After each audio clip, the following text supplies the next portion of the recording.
3, 2, 1. Here we go!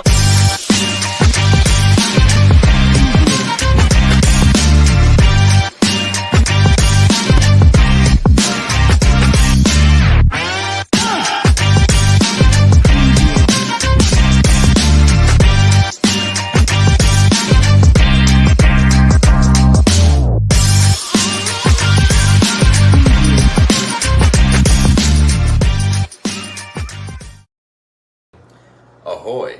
It's Dave Landau, and you're watching Andy Smith, the coolest comic book creator around. Just ask his mom. I have. All hail Comicsgate! Bam! Bam! Bam! Ha Dave, you crack me up, you silly guy, you. Bow, bow, bow. And what are you doing talking to my mom? Anyhow, welcome to the Dennis and Andy Show. We are here 1 hour early. We are. It just feels so weird. It does. We fell back, and it's not even October. I know. We're November. No, it's November now. It's Yes. first week in November. Anyhow, we're here because we figured, we have our guest at 5 o'clock, our usual time. Von Klaus is joining us. He's the creator of Terror in the Trenches, so we're going to talk to him about that. But we thought, you know what? We went to a convention over the weekend. We should do a comic haul. So we're going to do a comic haul for the con up in Concord. What's up, Marcus? Good to see you. And after It's new comics. and after that, we'll go over the new books that we got this week. So Because we didn't get a chance to do it. It has been one of No. those weeks. It has been one of those weeks. So I guess we're going to start with the con stuff. Okay, let's start with the con stuff. You start with toys. Toys.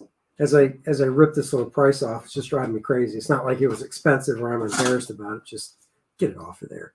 I finally got me the little kind of hard to see. There it is. I got the Batman McFarlane Multiverse. This is the figure based on Jason Fabok's Batman 3 Jokers. I like this costume that Batman's wearing. It's kind of classic. The yellow around the bat symbol. And it's a very cool looking sculpture. It kind of looks like it's based a little bit on Jason's artwork. So yeah, so I picked that bad boy up, which I need to do an unboxing of. So I got Three that. Jokers was good too. 3 Jokers was great. Yep, it was. I picked up just an older Godzilla. Hey, Randy, welcome. And I picked up an old Godzilla. This one is Dark Horse. I think this was probably around 87, 88.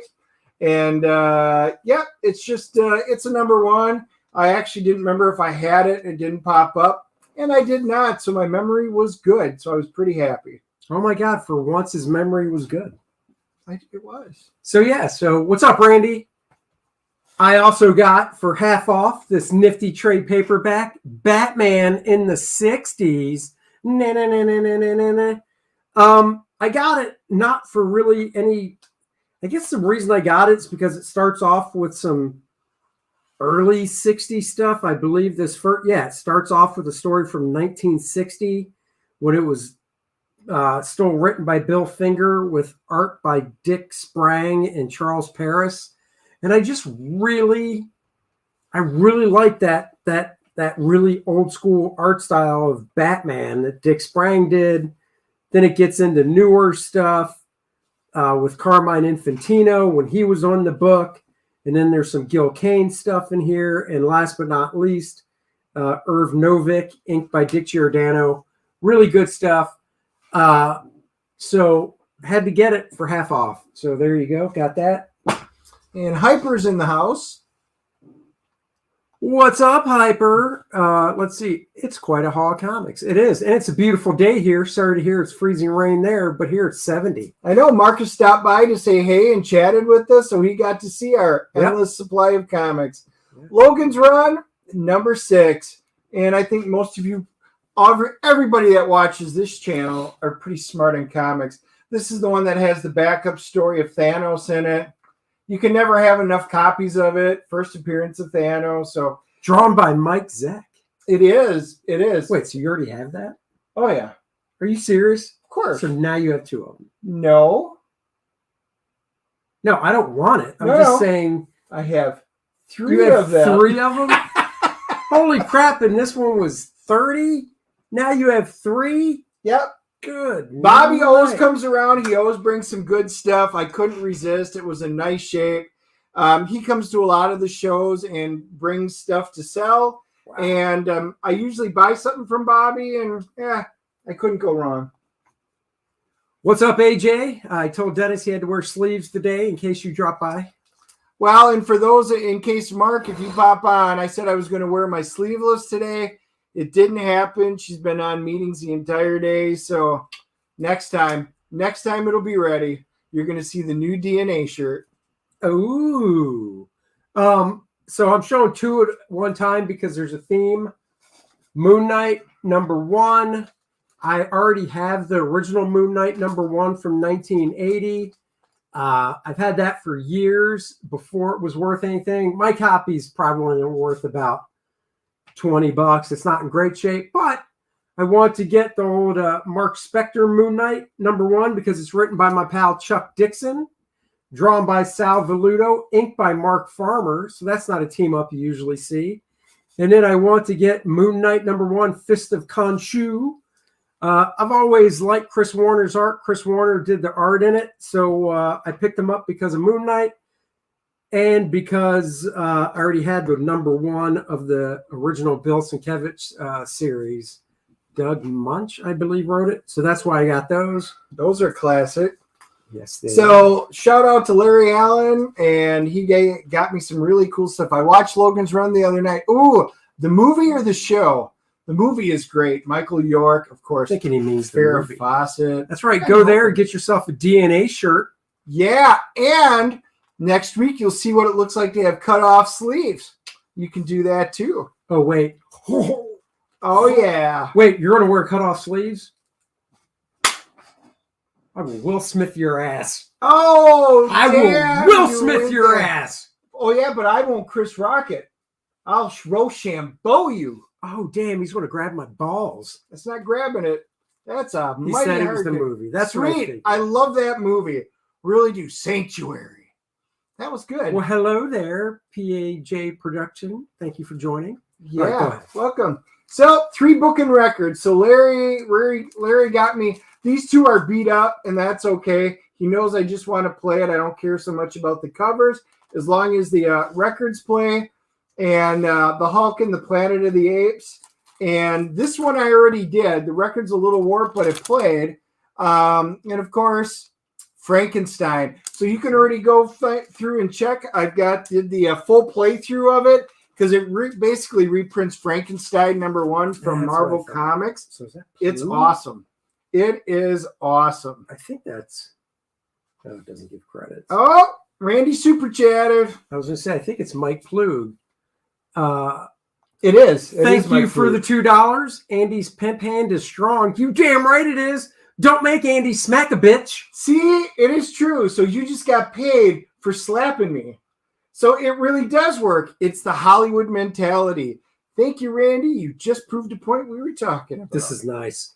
This is nice art. I remember it now. It is cool. It is cool. And the story was good. So you can watch the entire playback. I kind of critique it. It was solid. It's got a little warp, but it played all the way through, which was nice. General Piggy, hello to you. Hail. All right. This is my turn? Yeah, go ahead. It's my turn. Yeah, you're trying to skip ahead. Know your role. I will slap you. Go for it. I'll even Chris Rock you first. I'll lean into it. Right. So I got this Spider-Man 96, Untold Tales, double size spectacular, and I got it because I just discovered that Mike Allred drew it. I love Mike's work, but Joe Sinnott inked it. The Joe Sinnott, the great Joe Sinnott, inked this book over Mike Allred, and it's awesome. You can still see Mike's work in it. It has Mike's flavor to it, but you've got those nice Joe Sinnott touches in the inking. Slap them. Yeah, go to the next one down. I gave Andy a standing O. You should. Wow, Andy Smith just slapped the shit out of me. Dennis. Exactly. What the hell are you two characters doing? We're doing our around. comic call, and then apparently Andy's going to stand up and get an award for doing this. Apparently, yeah. And then after, are you going to cry? Can you make yourself cry? I'm going to win best. I'm going to win the Oscar for best podcast co-host. There you go. Sure, I'll just yank a pube. I'll start crying. Yeah, one of yours. Of course, I'll be crying from laughter. Yeah, I was going to say that won't be tears. Now this one's kind of cool. I wound up getting the Mutants by Bernie Wrightson. It was in pretty nice shape. Tom, he came up out of Florida. He had some really good stuff. I picked up a bunch of stuff. So shout out to Tom and Rupp, and then Tony. You'll be seeing some of the other stuff, but I don't see this very often. He actually had one of the Art of Bernie Wrightson, but it was signed at $155. It was a little out of my price range. But which one was it? It was a white book, but it was Art of Bernie Wrightson. No, it was only. It was about this size. But for $155, yeah, I couldn't swing the signature. AJ Von Klaus will be here at 5:00. We came on an hour early just to talk about our comic haul. Shane Davis may drop in if a hillbilly slap fight breaks out. So anyway, I think there's a lot of Bernie Wrightson fans. So I've yet to see this book because it's too hard to take out of the plastic. Yeah, he did a really nice job to make sure it wouldn't work. It's taped and then taped all the way down to the side. Ooh. So there's no playroom. Andy was like jazzing to get it. So no, I bet everything that's in there is probably in my Bernie Wrightson look back. It could be. It could be. It's the Mutants. So what else you got? I got another book. It was just another cool find. So, Kurt Swan was the main Superman artist for 30 plus years. He worked on the book all the way up until they rebooted it with John Byrne in the 80s. And in the 80s, he was inked by the legendary Al Williamson a few times. And I have some of those issues because I don't have the actual count that Al inked over him. So I was looking through a guy's dollar box. $1 bill, yo. This Superman, which is a Crisis crossover, is drawn by Kurt Swan, inked by Al Williamson. Beautifully inked by Al Williamson. I love the artwork. I think they make a great pairing. So I'm trying to find as many issues as I can of Superman stuff inked by Al Williamson over Kurt Swan. They make, besides Murphy Anderson, Al did a great job. So let's see. Bernie's perspective is usually spot on. He's fantastic. Where he was, unfortunately, left us too soon. Yeah. Oh, so, Dennis got a nudie magazine. Yep, and nudie is in lots of naked apes, or you mean the humans that they've enslaved? Planet of the Apes magazine. I actually got the first 4. I'll kind of pick them up and show it. I didn't realize, so Roy Thomas was the editor-in-chief. John Romita was the art director that was in it. So that was it was pretty cool. Artists were Mike Esposito, Mike Plug, and George Tuska. Oh, good old George. Yeah. George. So the cool thing about these, and I really wound up hitting a lot of the magazines. I knew it, the centerfold. Check that out. Angel is the centerfold. Nice. This is cool artwork that they have in there. It's on, but the other neat thing about the old magazines was that they'd have articles and stuff that are in there. I mean, think of this. This was $1. He wants us to believe he reads the articles. You're killing me, man. He's like, look at those dirty apes. 1974. Look at that dirty female ape. Oh yeah. Spank me. So that was the number 1. I didn't have them because I was actually on a hunt for some of them. Obviously, I was able to pick up pretty decent copies of number 2. There's number 3. And yep, you guessed it, number 4. So I was able to get my hands on the first 4. They weren't the cheapest in the world, but you know, they're just kind of different. And I do enjoy it. What are you hunting for? Trying to see who inked the George Tuska stuff, but it doesn't say. That is really nice. That's a great painting on the cover too. Yep. That's just a great. Let me just see who did the painting. And first issue. Oh yeah, Bob Larkin. It's at first issue, Phantasmagoria, with an exclusive interview with Ape screenwriter Rod Serling. So I mean, these were really cool for what they were. Yes, these didn't have color in them at this time, but the artwork is just fantastic in it. The articles were good. I mean, for nerds, this is really good nerd stuff. It's good stuff. Speaking of George Tuska, look at that segue. I going through this guy, had great dollar stuff that was all the way back to the 80s and 70s. I picked up a little World's Finest Action drawn by the one and only George Tuska. I can't get enough of George Tuska's rendition of Superman and Batman. I think he does a great job, but he hasn't done that much with those characters. So whenever I can find something drawn by George over at DC featuring those guys, I usually pick it up. Very classic artwork. George had a very unique style. He did the pencils and inks on the book. Splash page itself, I was like, I'm sold. Didn't even have to look past that. Cool shot of Superman. And like I say, did the pencils and inks. And Adam Kubert, rock star Wolverine artist Adam Kubert, did the lettering. That's how he broke into comics, doing lettering.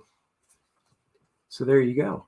Mighty Geek says, sometimes color can be overrated. Exactly. I totally agree with that, and which is also a great segue because you all know I've been hunting for this for a while. Yeah. Space 1999 magazine. I finished off my Charlton run of the comic books. Now it's time for the magazine. And just like what we were talking about, it is great, black and white, big size, wonderful artwork.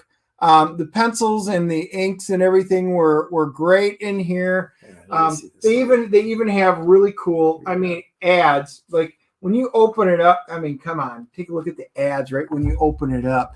Dog tags, yeah, but that's your first page. There's no indice, it's ads right away. They don't make them like this anymore. They just don't. They just don't. Come on, another great painted cover. I know. I'm a big Space 1999 fan. I really wish they would do something with it, modernize it a bit, and call it Space 2099. You know, kind of like what they did with Battleship Yamato. But this is from November 75. It is. Good old 1975. This came out when I was, Gray Moreau did the art. Gray Moreau, very fantastic artist. Great realistic type style. Really fun stuff. Yeah, there's some nice photographs in here as well. Check out the cover. This is issue number 2. This is January of 76. Oh, look at you. I know. Now he didn't have that big of a run, but I have started it. I was able to get my hands on number 7. Almost feels like the November one should be gifted to me because that's when I was born, November. Wow, it's always about the gifting with you. It is. Gifts got to go both ways, Andy. Just got to go both ways. Oh my God! It almost looks like Steve Austin on the cover, just the way it does. I think it's just really cool. But yeah, so I was able to snag 4 of them, so I'm pretty excited. And that's right. If you're drooling over this stuff and you want to drool over a 64-page graphic novel of superhero goodness, then definitely check out my book, First Man, in demand on Indiegogo. All the black and white art to the book is done. Here are the 2 different covers that are offered with it. One by me, one by legendary Bart Sears. So if you haven't backed this yet, go back it. I'm getting backers. I get more backers every week, so that's great. Like I said, all the art is done. I'm just waiting on final colors and some lettering stuff. You guys will love this book. The only agenda this book has is to entertain the hell out of you. Let's go back it now. I did. I got to see all the pages now. You did. Can't wait. All right, let's see that one. That's the Neil Adams cover. It's your turn. Oh, it's my turn. That's right. Yeah, I see you're more excited about the stuff I got. Well, I got cheap stuff. I got a couple more dollar books here. DC Comics presents Superman and Mr. Miracle.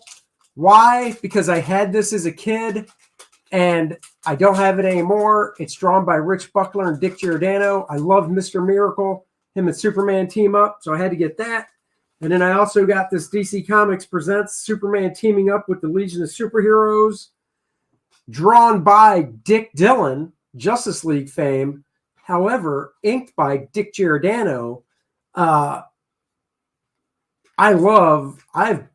said it before, I will buy books that Dick Giordano has inked because I love his inking. And this was when he was in his prime, I think, in the 70s, 80s. And his inks over Dick Dillon are awesome. So there you go. What's AJ saying now? You should get Whitman to do a cover. I should. I don't think Dennis even gets that reference. I have to tell him later. That's right. I'm only $63 away from 43,000. So back that sucker today, the featured tier, and I'll be at that number. And I would so much appreciate it. All right. Let me just take that off. All right, you go right ahead. I got to reply to this guy. Back into the exact same vein. I told you it was a good one. This is issue number 2. I did pick up issue number 1, but it's in such a big bag and board that it didn't fit in any of the boxes. So because I traveled, I had to leave a lot of my dollar stuff home. $6 Million Man. This is number 2. I did get number 1, so I got 1, 2, 7, and I'll show them there in a minute. And then, but check that out. That's a Neil Adams. That is a Neil Adams painted cover. Love it. And I love it. Again, black and white. Oh, first thing you open up, CB, baby. All of us that had CB handles, raise your hand. Oh, yeah. Oh, yeah. Oh, yeah. So CB is the first ad, but the one in here. I was the line guy. You are. Check that out. Hello. There's my Bionic Man. There's Lindsay Wagner, the Bionic Woman. That is just fantastic. I love this stuff that was on there. And yes, I do have my Bionic Woman number 1 signed by Lindsay Wagner, which I know we'll probably do on one of our shows again. All I know is I'm glad it's signed and it's in a CGC case because you can wipe stuff off outside of that case. Oh. You know, if you spill something. AJ says, sorry, I am not old. I know, but you don't have to be old to appreciate this. Dude, the whole art in this is by Neil's company, Continuity. Oh, man. Yeah, it's the same company that did like the Star Trek book and records. Oh, yeah, no, I know. I'm just saying this is nice. I need to try and hunt one of these down. I didn't know he did the insides as well. I thought it was just the cover.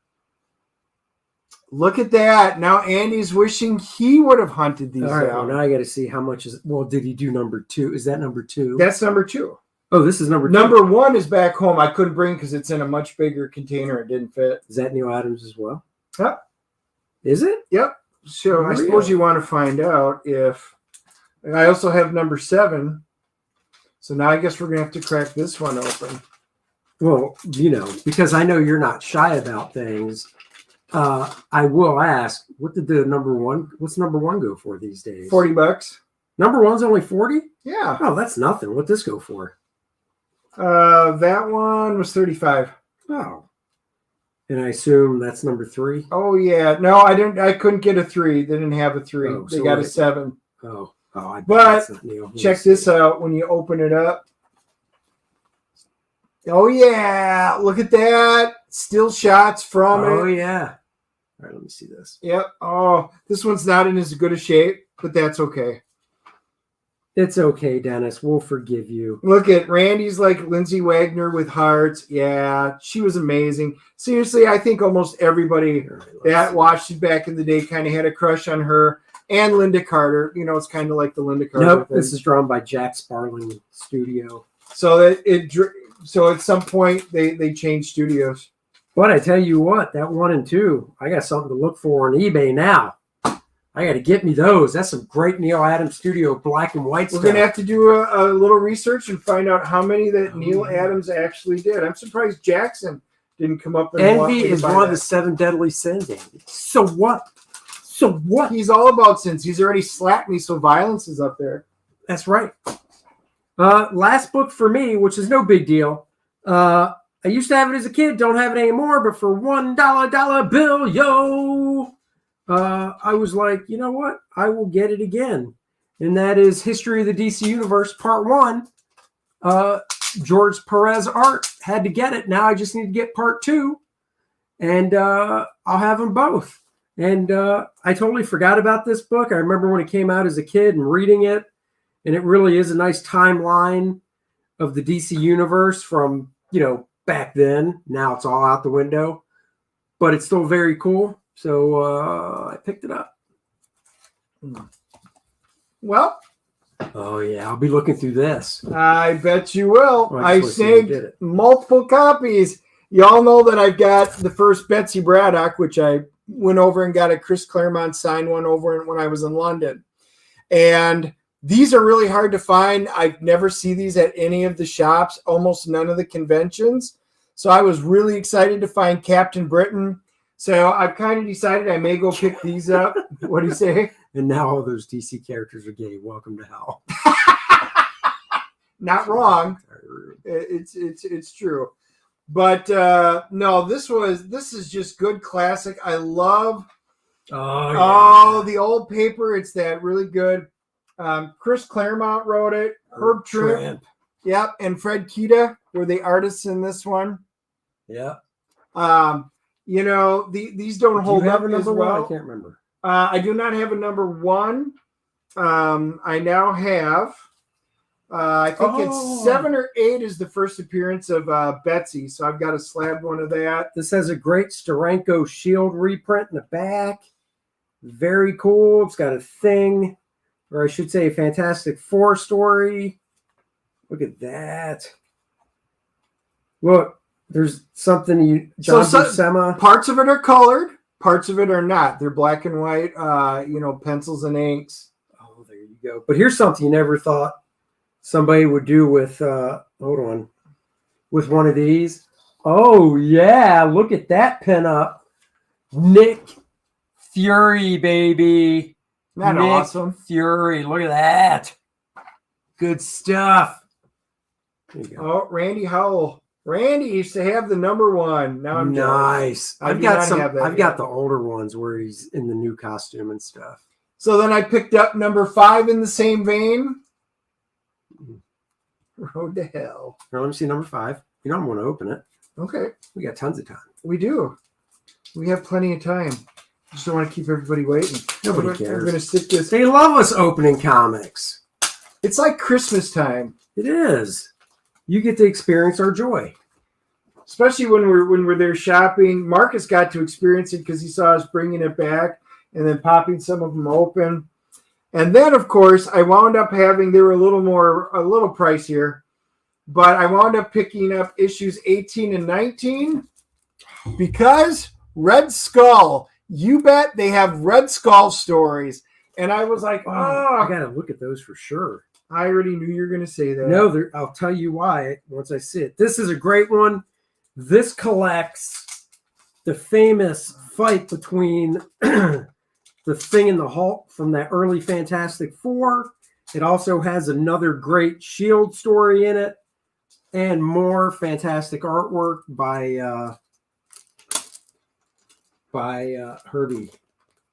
Herb Trimp and Fred Kita. Yep. So this one's still in the same vein. So you've got your classic color in the front. And again, I just love the old color. I love the smell of the books. Oh, it's just good stuff. And then we get into the middle story, and that is just penciled and inked. And then when we get to the back story, and Andy's rubbing his hands together already. Oh, just look at that. Look at that. We even got a pinup. Bam. Bam. And because these are so much bigger. So hang on just for a second. Well, here, I'll let you look. I'm just going to show the guys. For those of you who don't get these, see the size difference? If we kind of compare them to a regular modern comic with them, they're just so much bigger. They're awesome to read. This is just this Shield stuff reprinted on this newsprint. Larger is great. The John Buscema Fantastic Four stuff. Oh yeah, this is great stuff. What's the other one? Open up that last one. Oh boy. Or I'll do it while you put it back. It's up to you. Well, here, go ahead. I'll do it. Because I know you're dying to. All right, let's look at this last one, which is the second part of the Red Skull. The Red freaking Skull. Now these were $20 a pop, but they're in pretty nice shape. Two backboards. Well, yeah, these are double boarded because this is really for your pleasure. That's flimsy. Yes, that's true. No, it's not. They're not ribbed bags. I do love the smell of these. Nothing I like more than the smell of old comics and a juicy one that I rip out in the room by myself and I can just sit there. Let's be real, guys. You like the smell of your own. I don't know one guy that's ever ripped one and been like, oh my God, that's disgusting. Unless it's someone else's. This was one topic I never thought we would have to worry about. But it's true. Show, but Joe Sinnott inking Jim Steranko, classic Shield stuff reprinted. Good googly moogly. Exactly. It's the chefs. Good. For those of you wondering if Andy actually acts and talks like this, like not just on the show, the answer is yes. Yes.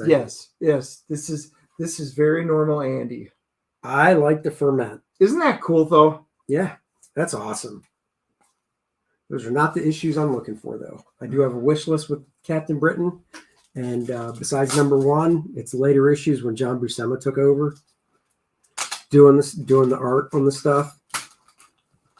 I think I like Herb stuff, but that's why I want number 1 because Herb did, number 1. So. Yep. But that's $6 million, man. That is some good, and it's good looking. It is good.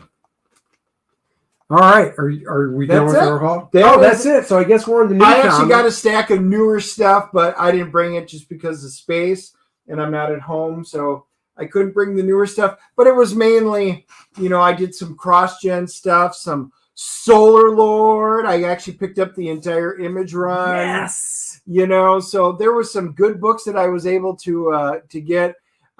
Jackson had a bunch of really good dollar books that were in there that I found, and a couple of them I wound up having doubles, but that's okay. They're $1. It happens. Exactly. So new stuff. Grab your stacky stack. I'll grab my stack. My stack of 3. So I did buy new comics this week, believe it or not. I got not 1, not 2.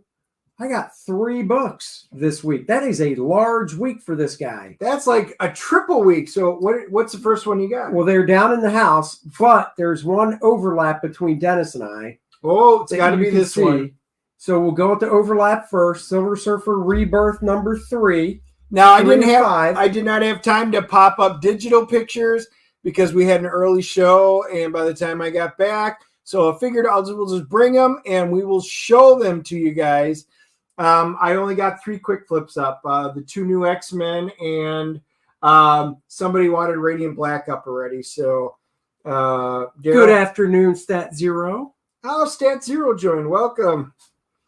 So yeah, I have been picking this one up, and yeah, it's fun. It is. This is kind of harkens me back to the good old days when Marvel was good. They say you can't go back in time, and I call it bullshit. Because when I read that book, I feel like I'm in the 90s again. Exactly. That and X-Men Legends. That really is some of the good stuff they're putting out. I've really enjoyed the X-Men Legends series.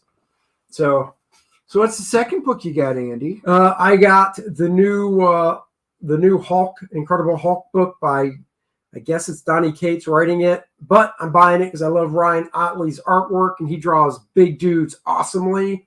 So now he's drawing this new Hulk book. It's issue number 5. The storyline's not too bad. It's a little freaky weird where, Banner is piloting this Hulk ship, which obviously is just, I guess, a version of the Hulk and whatever. And the way he powers the ship is there's this other version of the Hulk that he taps into that is just raging all the time. And the more raging he does, the more power the ship has. It's weird, but the art is kick-ass.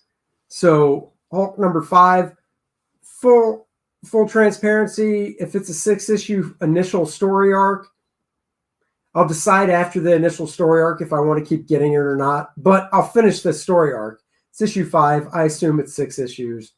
Then I'll decide. So that's the second book I got. Nice. Another cool one I was really excited for today. G.I. Joe, Saturday Morning Cartoons, Real American Hero, issue number 2. I just got the quick flip up. I think I did this one too. I absolutely love this. Is a throwback. I do have a really cool story to go over this. So my nephew just had his birthday, and he's into Roblox and Fortnite, that kind of stuff, right? Minecraft. So I wound up getting him Snake Eyes and Storm Shadow stuff. He had zero clue. Zero. Never heard of G.I. Joe, never heard of Snake Eyes, because they're not part of Minecraft. They're not part of any of the good stuff. That's right. So he's like, what are they? I'm like, dude, they're ninjas. Oh, ninjas are cool. All kids like ninjas. So his ears perk. Well, I went on YouTube and found a 22-minute video of Snake Eyes versus Storm Shadow and kind of their history. He loved it. So much so that when I wound up having to take my niece to the swim meet and stuff like that, we got home, he started watching the original G.I. Joe's cartoon. And they've got on YouTube right now, all of them. And he already watched the first 13 episodes. He just started plowing through them, loved them. But that is the kind of artwork and stuff that we get. It harkens back to it. He's already got a figure, so I know I'm going to take Eric him. the Guapo, hello. Eric's in the house. Welcome. Yeah, this is good stuff. This is, I really hope they do something with like Transformers and do it in the vein of it with the Saturday morning cartoons. I would be all over that one as well. This is just good classic stuff. So I now have my nephew hooked on G.I. Joe. So Tracy, if you're watching, we're maybe coming up and visiting your store for some figures, seeing what kind of classic figures, because he already knows the name of a bunch of the he can characters. afford those. Okay, well, maybe not the classic, but maybe they have the reissues. Way to tease him. Not only did you teach him about classic G.I. Joe, but if you take him to Tracy's store and let him see all those figures he can't afford, you're going to teach him what blue balls are. Real nice, Dennis. Wow. He's going to see all the stuff he wants, he can't touch, and can't have. He's going to learn that lesson young. Yeah, Statistical Zero says they lost their license. No more of it. Wow. I know. IDW, it's kind of a shame. I think it got picked up by Skybound, right? Which one? Kirkman? G.I. Joe. So they're only allowed to do that one now? Not sure how the license is going to work. I think Kirkman might have.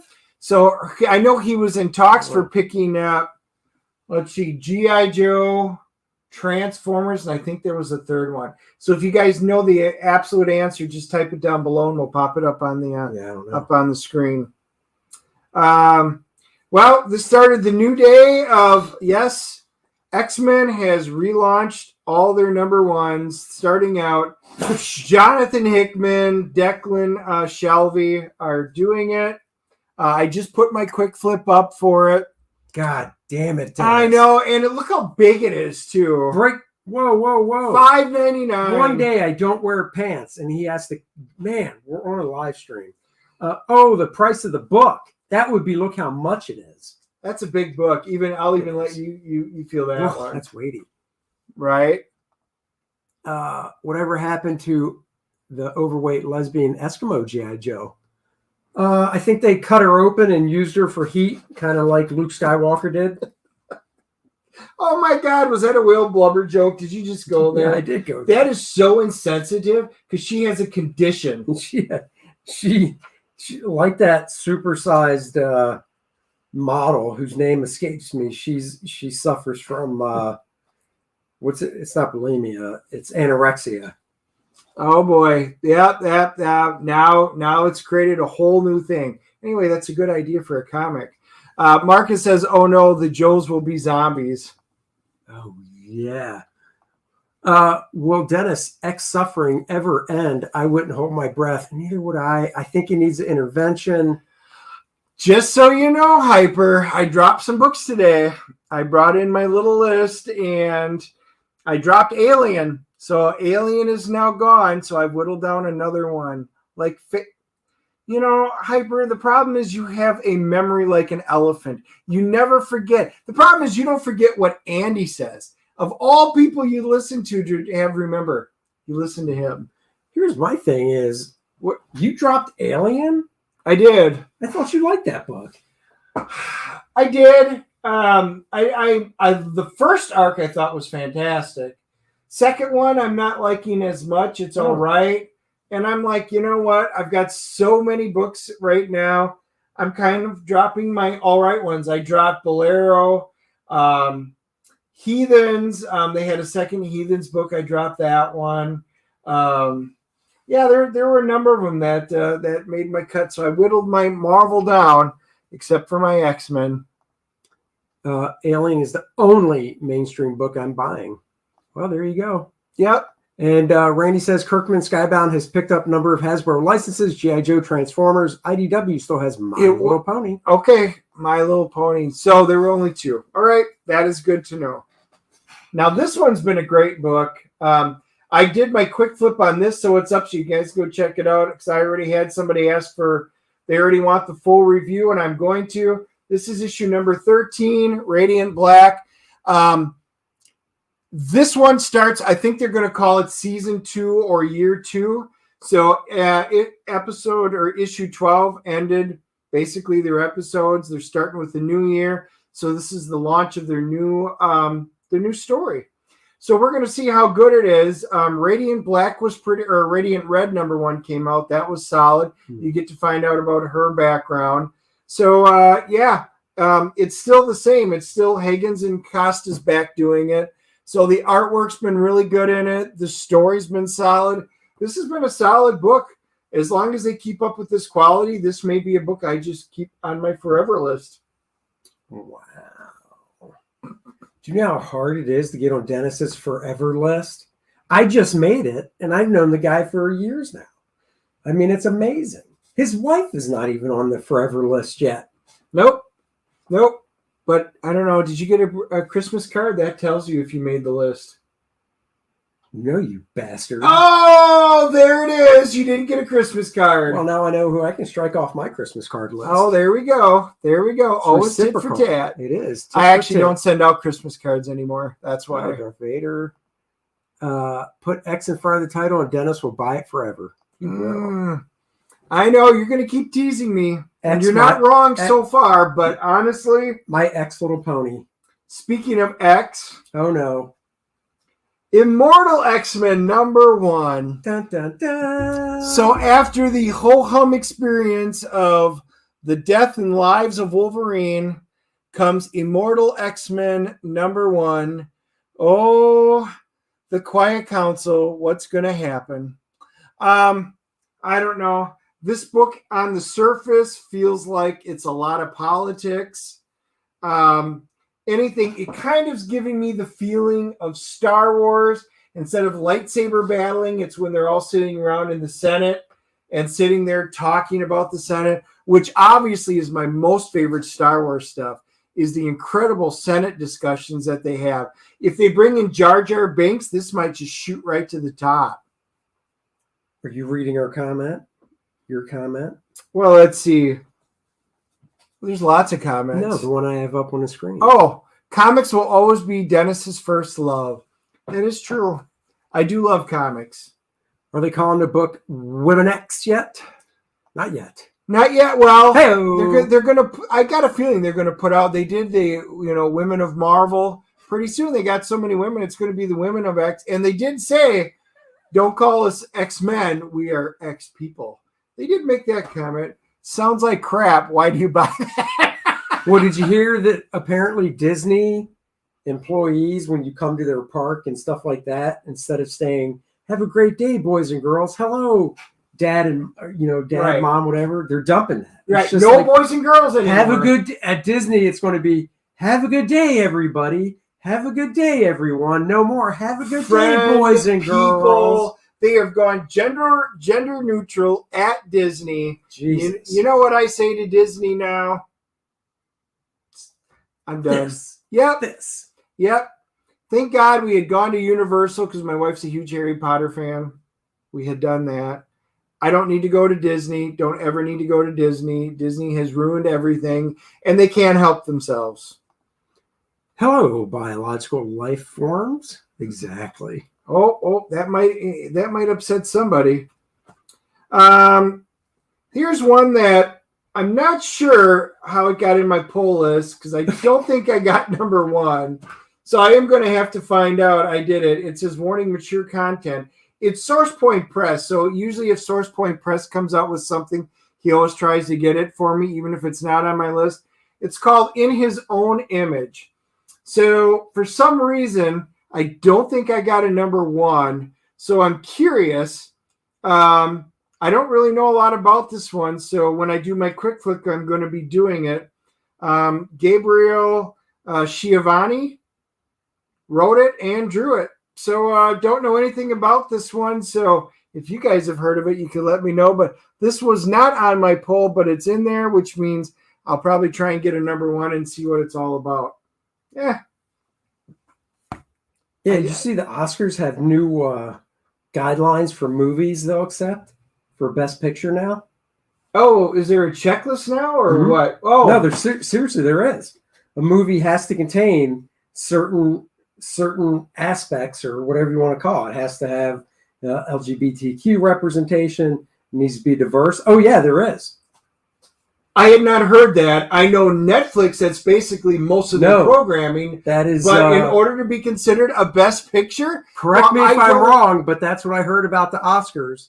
They want to have 50% less Disney, LGBT in movies and TV shows. Yeah. In His Own Image. Is that the Obama story? Exactly. I don't know. Yeah, no, correct me if I'm wrong. Obama. I heard that for the new Oscars, to be in contention for Best Picture, it has to have a diverse cast, and you have to check certain boxes off. Well, you heard about the NFL, right? The NFL you have to have a female, at least one female assistant coach, I believe. You didn't hear about that? Nope. Yeah. All right, fill us in. I just did. No, I think that's I'm distracted. I can see out my window and UPS is delivering something. Oh, he's getting distracted. He's getting goodies delivered. Hold on here. I'm gonna look up the NFL thing since we have time to kill before our next thing. Let's see. Stat says so now they just tailor their movies to that and right, exactly. It's stupid. Wow. Yes, to be considered for an Oscar, a movie has to meet specific diversity requirements. Yeah, just Google it. Oh my God. You know what? Oh, real quick too, before I forget, I always do this. Did you see the NFL change the playoff overtime rules in postseason? No, I didn't get an update. I've gotten the NFL thing. So dun, dun, dun, dun, dun, dun, dun, NFL break. Dun, dun, dun, dun. Postseason only. If a game goes into overtime in the NFL, each team gets a possession. There we go. There you go. Good. No, I hadn't seen that one come through. Yep. There you go. I'm just looking. All right. While you're doing that, I'll pop up the finale, the great finale that all of you have been on pins and needles waiting for. Dark Ages number 6. Oh, the big Marvel crossover. Oh, shit. Dark Ages, and let's spoil it. Oh, look at that. They're at the Arc de Triomphe. Been there. The end. Oh, look at that. You just spoiled it for people? I just did. Okay, so Marcus says, yes, female or person of color offensive coach that works closely with the head coach. So there you go. So what we're saying is we are no longer hiring the best people for the job. Maybe it's not. It's your blood honey box. That's coming through regular USPS. I think I know what it is. So, he did mention the blood honey box twice today already. That's because somebody didn't get it. I know. I was wondering, trying to figure out if the figures had come in yet. It doesn't look like it because, I did get Heather. I did get my Heather figure. We could try it. Yes, we said we would try it. We are probably going to do maybe Fantastic Four. If we can do it. We may get copyright strike. We don't know. You'll find out while you're doing it. We just right. Well, we found out because we did the Chris Rock video the other day and Will Smith, and we got a copyright strike because we showed the slap. So apparently that's a no-no. Apparently a lot of people are getting slapped down for showing it.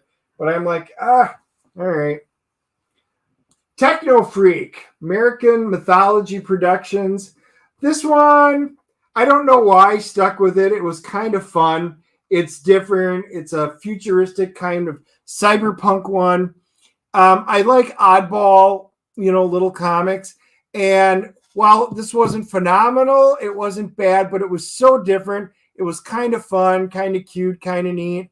So I don't know. I just kind of stuck with it. Sassy. For $4, it's something different, something very not mainstream. Just reenact the slap.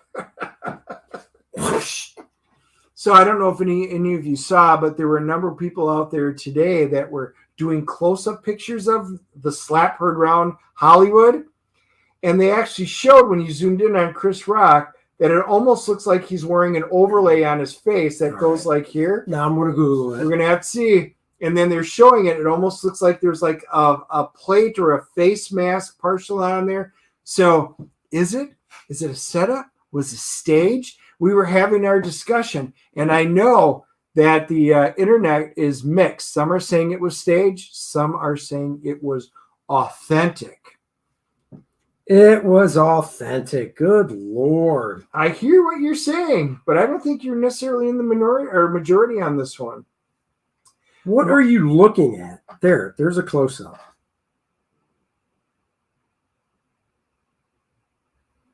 After he got smacked, obviously. I don't know. I'm just showing what they were showing in on. Well, I'm just telling you that the guy's just trying to pull one. There's nothing there. There's nothing there, Dennis. It was real. Damn it. Well, it's about time we do reenact that one.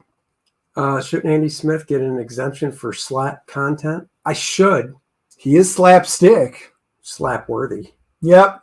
My Date with Monsters. That was another one for today.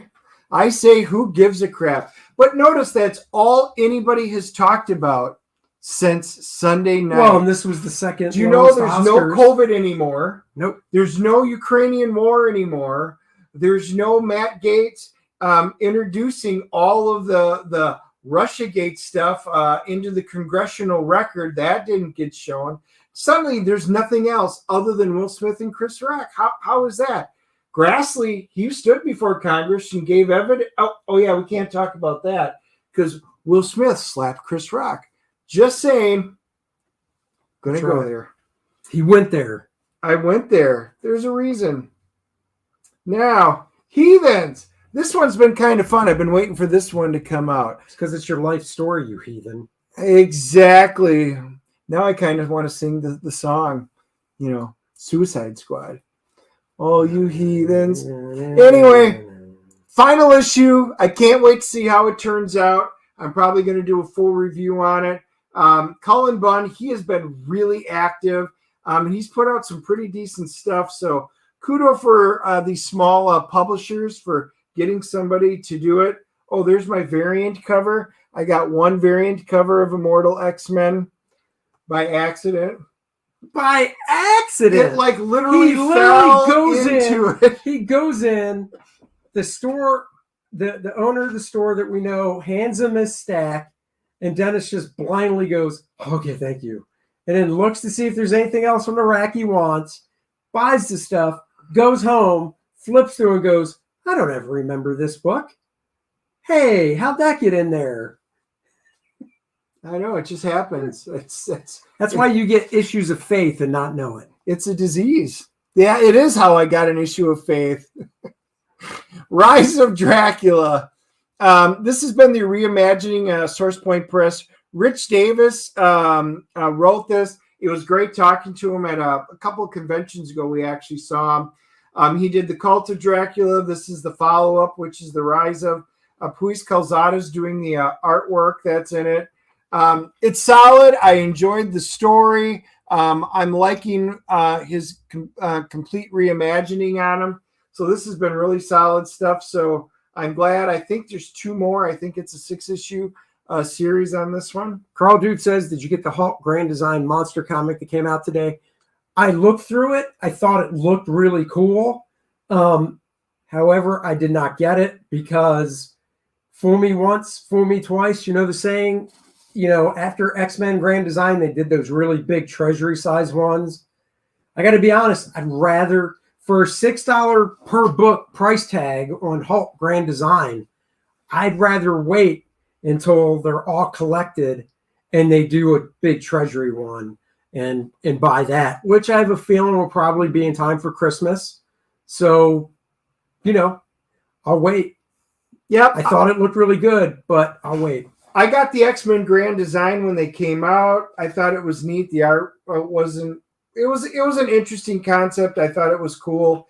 I paid the money for the comics. Got a couple different covers, and then they came out with the bigger ones, and they're just so much better. So I did. I kind of flipped through it, and I went, I kind of like the X-Men one. I don't know with the Hulk, so I decided against it. So I did not buy it. Right? Now, if it was X-Hulk, that might have been different. But it wasn't. Now, let's see. Hold on. Jim Rugg was canceled last week. Oh, you have to fill us in on what he did. I'll bet you know why I got this cover. Anybody? Going once? Going twice? Oh, let me guess. Perillo. It's a Perillo, my boy Perillo. I got his cover. So, yep. And Unholy's been pretty good. The Dracula Vampirella story looks good. And look, there you go. As if right on time. Well, the last book, go ahead. Another one that accidentally fell in was the other cover of the other X book. 2 variant covers that fell into his pull list this week. I was like, oh, here's my list. And I went, oh, and it just slid right in. Oh, man. So anyway, that was our books. Look for the rest of the quick flips probably tomorrow. It's going to be a long night tonight, so I probably won't get to them tonight. And then just comment below when you do them and let me know if you want a full review on any of them, and I will start getting to it. But with that being said, Andy, we got somebody in the house. I know. We have our guest. Vaughn is here. So without further ado, Terror in the Trenches creator in the house. Oh, God, I get a comment. I got to click on it. Dennis is keeping that comic store afloat. No, they do great business. It's a great store, actually. Fun toys. It's a really nice store. So I do help. We all play our part in keeping our local comic book stores afloat. Oh, yeah. I heard about that. Who cares? Dennis, keep Jordan White employed. There you go. All right. Anyhow, what is up, brother man? Hey. Thanks for having me, man. Good to see you guys. Yeah, dude. Good to see you. This is Dennis, by the way. Hey, Dennis. Hey, nice to see you. How's it going? Man, life is busy, but it's fun. I'm making comics, and I can't complain. Well, we're going to find out a lot more because, honestly, we've only been on 1 or 2 streams together, and I don't know that much about your background and stuff. Okay. So well, I figured background check initiate. We can talk about that, and then obviously Terror in the Trenches as well. So, Dennis, Dennis has a question he likes to ask everybody. Yep. Some of our audience may know you, other ones won't. So it's always great to know. I love asking the superhero, what's your origin story? How'd you get into comic books? And did you wind up getting a nemesis? Man, you haven't lived life if you haven't had a few nemesis. That's right. Along the Nemesi. way. A few nemesi. But how did I get in? Well, as a kid, some of the most fun I had was drawing, and in the 80s, a little something called Eastman and Laird's Ninja Turtles hit shops. Mm-hmm. And so I went to my first comic book shop to get that and a copy of Wolverine. I was there for the violent awesome dark Avenger comics. And from there, my love of comics grew, because you walk into a shop for the first time, and I'm sure you guys know what I'm talking about, right? Like, it's a thing of magic. It changes your life. Even the smell of the print press, you remember it forever, you know? Yeah. And so, yeah, that got me into it. But after I got into the Ninja Turtles, I sat down and I drew my first comic. It ended up being a trilogy about a possum and a rabbit and a dog who lived in a world of like noir and crime, and fought off the evil lizards and the evil rats. And it was violent as hell and very Ninja Turtle inspired. And from then on, I was making comics. So That's cool. That is. Yeah. Yeah. And throughout my life, I tried to do everything else, you know, but comics. And now I actually finally do them. But so comics was always in the background, though, for all these different events. Into high school, I mean, I made kind of a Ghost in the Shell style book then. And then into college, you know, I started to make more serious. I started to get more serious about the books I was making without taking it too seriously still, because I never published anything until Monster MD. So that was the first time I really came on the scene with that, on Indiegogo and stuff. And I always saw it as a hobby that I couldn't do seriously to make real money, you know? It's just something I loved. So along the way, I was in med school. I was a bouncer. I was, dude, you went to med school for a bit? Yeah. To be a bouncer. To become a bouncer and be more efficient. The anatomy breaking and the, Oh, I know it's a tangent, but that's just, how long did you go for? I just did 1 year, man. Oh, like okay. I think I'm going to follow in my family's footsteps. I have like a medical family. And I was like, I'm going to follow in the footsteps. But I wanted to be a forensic pathologist. I wanted to bust criminals and, you know, do the Silence of the Lambs science stuff. I'm into forensics and stuff like that. So, but then I was like, I don't want to cut little dead girls open for a living, man, and have to talk about the horrible things that happened to them. And it would be too depressing. It would just, you know, and while I was in school, guess what I was doing? Drawing comics. I was drawing Battle Chasers. I was drawing Spider-Man. I had a Batman thing going. I love Star Wars. I think back by then the prequels had come out, and Star Wars was just awesome and fun and exciting again. So yeah, it was, you know, it was a life of trying everything else. I tried to be a graphic designer after the medical stuff, moved on from and then I went to Italy and studied art there for a little bit, and did like a semester there, you know, and then came back and decided I didn't want to do college, and I decided I was a blue collar guy, and I worked in an industrial pipe factory for a little while. And we made oil rig pipes, which was kind of cool. I liked the idea of just like a good hard day's work, good pay, and then you come home, you know, and then do whatever you want. That place was so nasty for my health, like the chemicals and I was going to say, I mean, that just seems like, that seems like big factory type stuff. That's pretty hardcore. It is. I mean, Zoolander would say that's how you get the black lung. Well, my favorite thing about it was they would point over to this book that was sitting out on this little desk thing right in the middle of the factory and go, if you want to know all the chemicals and things that your body's dealing with, you can just look at that book right over there. And it's like this book that's like double the thickness of a Bible. And it's stuck, all the pages are stuck together from the factory chemicals, so you can't open it anyway. I just laughed my ass off. It's like covered in black char, you know. Oh, it was so funny. But yeah, I would bleed out of my nose in the shower when I came home from work. No way. I wasn't there too long, maybe like a year, right? And when I came home from work one day, my roommate, who had never paid a cent of rent, had skipped town on me and left me high and dry. So I wasn't going to be able to afford rent. So I moved out of there and winged it and moved to Austin, Texas. And when I went there, what did I do? I started making comics. Like, I worked a lot of different jobs there. I did album cover design and stuff, and CD packaging for a lot of the local bands, because it's a big music place, and that was kind of fun.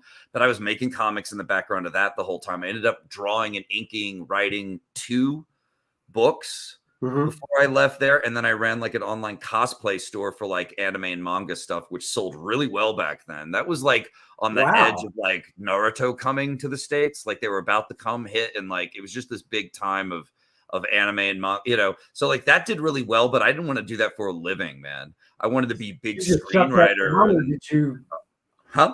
Did you just shut down that store? I liquidated, man. I took all the money that I got from it, and I went back to school for to film school in Chicago.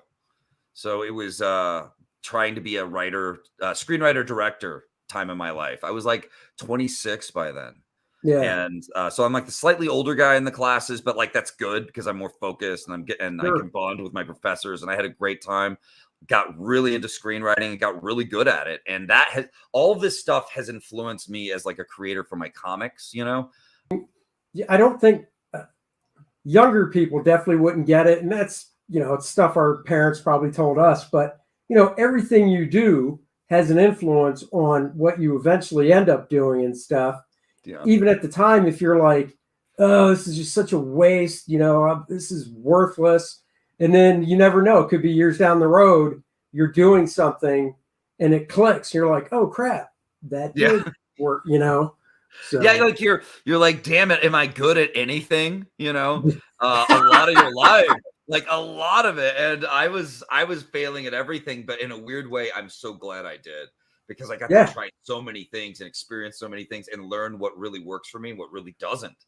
And in the end, comics is where it's at, man. I tried the Hollywood thing. I actually did very well in school for screenwriting and stuff. All the teachers were coming to me and having me write stuff for their classes to produce and make. Like for the animation department, I got to write for the advanced animation classes, and then they actually animated my script. I got to write then they put a budget behind one of my projects, a short I had written that they had given all these awards to, and they loved it. And I was so excited because I was like, man, when this short gets made and if this wins awards, this sets me up to have a film career, guys. Like, this is the real deal. And then they gave it to this young, they gave it to a team of college kids to make it because it's our school producing it, of course. Right. And the director was a political activist type. And he destroyed my script. I would say he inverted my script. Like he destroyed the meaning of it. He turned it political. He made it vengeful. He made it not heartwarming, the whole thing. And I was amazed because it had already won awards. Why didn't he believe in that and just make that and use that as the blueprint? And then he would have been successful and won awards too. Like we would have both benefited. So I had to talk with him on the phone about it. I tried to talk him into actually just staying true to it, but he didn't want to do it.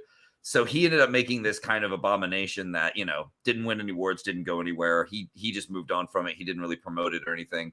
And I learned a big lesson, man, like political people and activism and that type of messaging will, it's like putting your art in a blender and just destroying it. And that was a big lesson for me. And another thing that led me kind of on the path to where I am now, I think, because I realized I have to make stuff on my own terms. I can't have all these other fingers in it. I wrote this great script for this guy who was doing a stage play in Chicago. And when I went to the party raising money for it, I saw pages on the table. And I was excited to see my work on the table and all these people could come by and look at it or whatever. But it was completely changed. Nobody told me about it. And he changed everything about it and made it really like tacky and cheesy and whatever. And I was just like, what's the point? Like, why do I even do this? Like, but when I make comics, it's all me, man. It's all the way I want it to be. I love it. Yeah, no, I hear you. That's cool.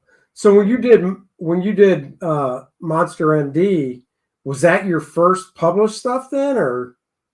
Yeah, I just all the other stuff you did was just stuff you just did on your own and whatnot. And yeah, I mean, I did try to submit a pitch to Dark Horse Comics some years ago. Just like anyone else trying to break in and big envelopes, trying to mail that in, and didn't hear anything as you would expect. But but other than that, I usually just made comics and then just kind of stopped. Like didn't necessarily finish them. If I did finish them back then, I was putting them online for people to read. I made one called Kataru Witch Hunter, and then I made one called Monster MD with a different artist than the one I used for the actual Indiegogo campaign. And then that artist bailed on me on the last 5 pages. He turned in some scribbles as kind of an FU to me. And I was like, oh man, okay, what do I do? Like now the book isn't finished. it's not, I felt like almost quitting comics, I remember. And Wow. So then, did you have the whole thing redrawn?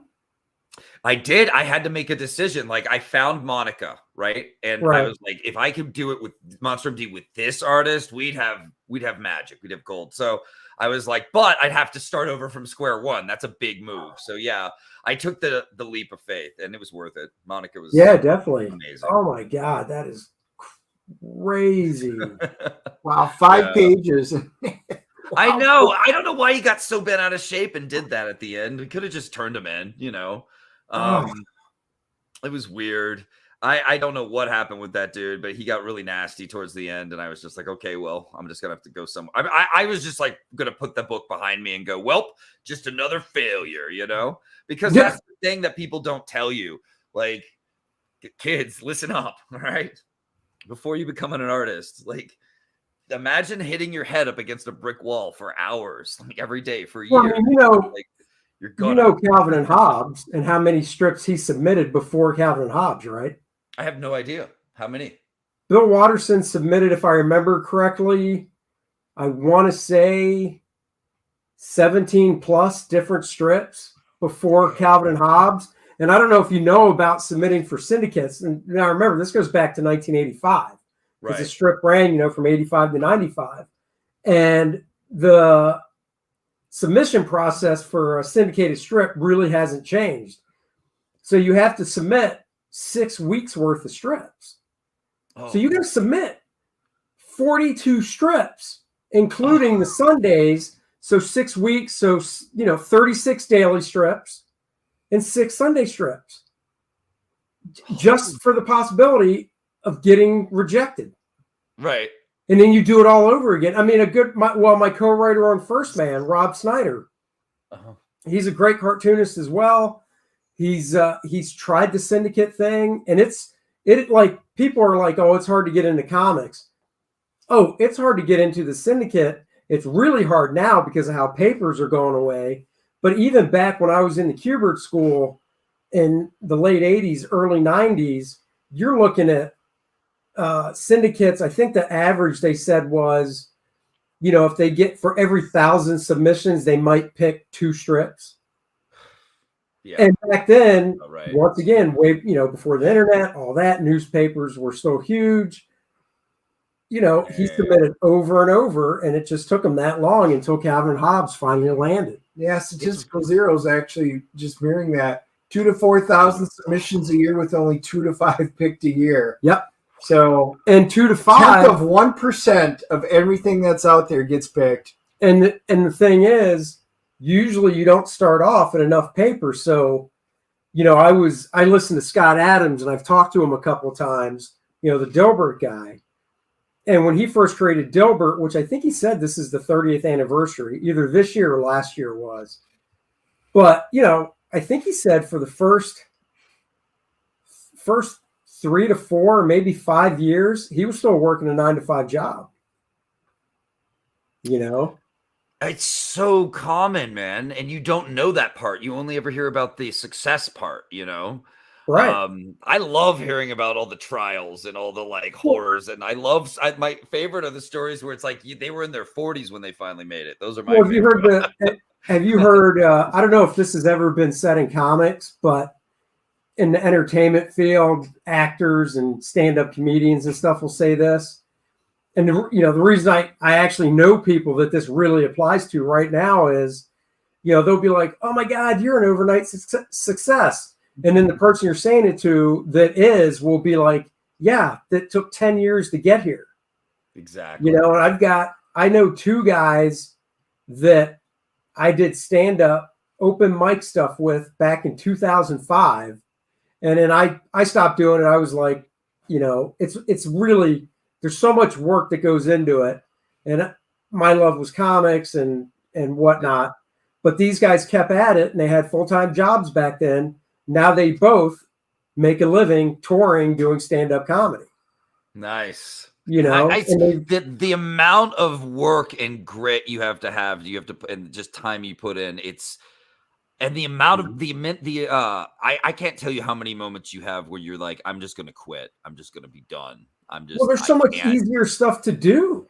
I know, but You know? nothing gives me that satisfaction. Like I don't love those things. Right? You know what Well, I that's mean? just it. Like to Yeah. me, It's a harsh mistress. you go through these ups and downs, and for me, what I mean is like I do obviously enjoy the process of drawing and creating, but there is the big satisfaction when it's finished, just to sit back and look at it. Yeah. But then I get to that, so that's high, but then I hit this low right after, whereas my eyes start seeing everything wrong. The curse. And then that pushes me to get back to the table right. to do it again. So in my mind, I can fix everything on this go around, even though it's a totally different piece, whatever.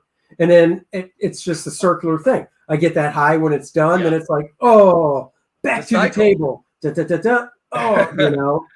Yeah, But it's I call still- it a curse. I really do, because you look back at your work and you go, "That's wrong. That's it. I could have done this better. That bad. That bad." It's horrible, but it's great to be that way. You're always going to improve your work. Yep. Always going to do better that way, and you're going to bring something more to the next project you do. And I think it's just so fun getting to the next thing too. It's just like, okay, I'm better now than I was for the last one. Let's see what I can do. That's funny. Stat says, well, I can just get a standing desk and I can do my stand-up as well. Yeah. Nice. Now I went from stand-up to improv because doing improv, even though I was with a group of people and we would rehearse once or so a week, when we showed up on weekends to do the weekend shows, there's really no preparation because it's all improv. Right. You know, where stand-up comedy had homework. That's the joke between improvisers and stand-up comedians is, well, at least I don't have homework. Because with stand-up, you got to write it, you got to walk around however you practice memorizing stuff, and then you got to hit open mics to try the stuff out and record it, and then play it back. This didn't get a laugh. Let me try and punch up that punchline. Right, this got a laugh. Reorganize the set. Oh my God. Everybody's like, oh, that's such an easy job. Just go write some jokes and get on stage. That's the hardest job. It is. Dude, for somebody to do a 45-minute special, that's like a year work. It's a year or more worth of work for one 45-minute special. It's because it's a craft. You're carving out a rock and shining it to perfection until it's 45 minutes of perfection, but it took a year to do. Like it's amazing. And that's making a comic is a craft.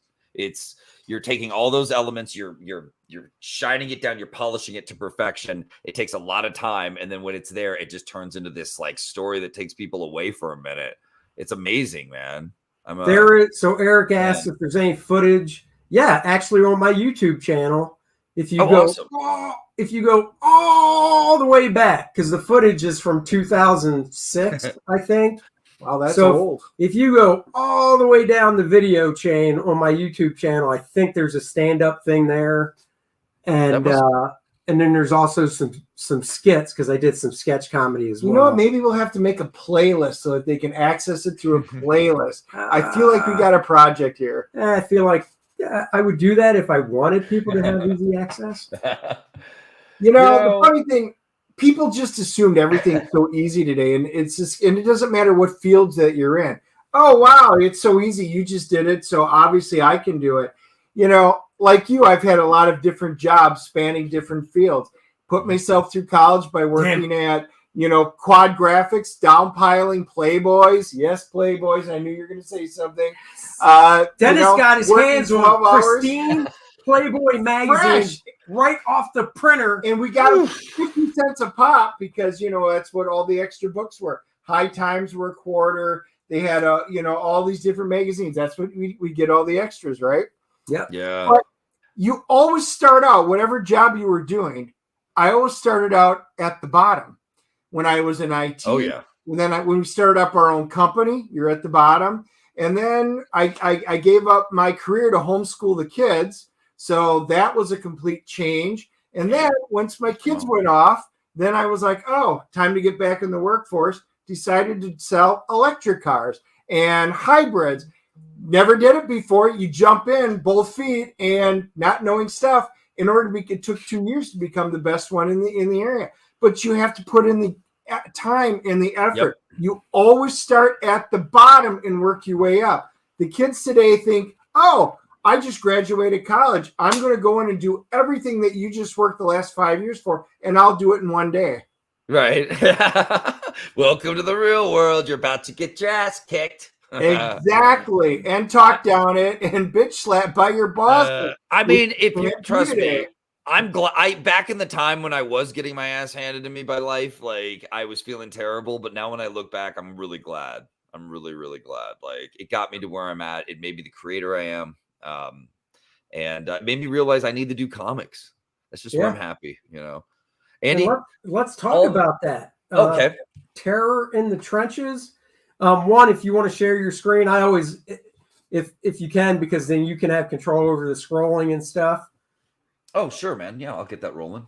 Yeah. And yeah, we can talk about, because I recognize I'm so bad with character names. That character is that's a Golden Age character, right? Sure is. What's his name? Black Terror. Black Terror. It's Black Terror. Yeah, that's why. Yeah. See, it's Black Terror must don his dark mantle once again when vengeful super Nazis bomb his hood. But so what I like about that is, Hyper Kaiju found the link to my stand-up. There you go. Yeah, I was wondering who was going to be the first I'm gonna watch this. It's old, and I was doing a specific character. So anyhow, so I have ADHD and I have OCD, legitimately diagnosed, and that routine is kind of based on those aspects to a next level. So anyhow, nice. The Earth is Terror in the Trenches.